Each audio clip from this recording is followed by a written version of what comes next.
Hola gente, soy Storm y hoy vamos a hablar sobre las 5 cosas malditas de la niña en Lost Runner.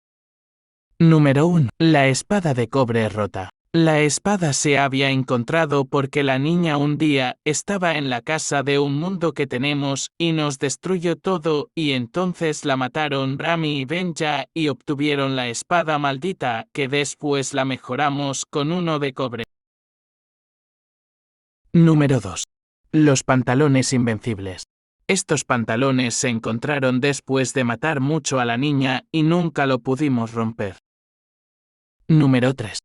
Esta tumba la niña la dejó en la habitación de Benja después de romperle toda la habitación.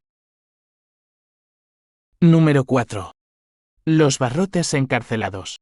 Estos barrotes se encontraron en la habitación de Benja después de pelear contra la niña y que nos rompa toda la casa. Dejó estos barrotes para escapar de Benja y Rami. Número 5. Los diablos. Estábamos en la casa normal y de la nada vemos que hay 2 diablos afuera de la casa.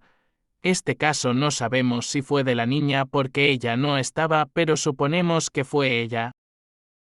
Bueno, este fue el primer episodio de La Niña, espero que les haya gustado. Nos vemos en la próxima, chao.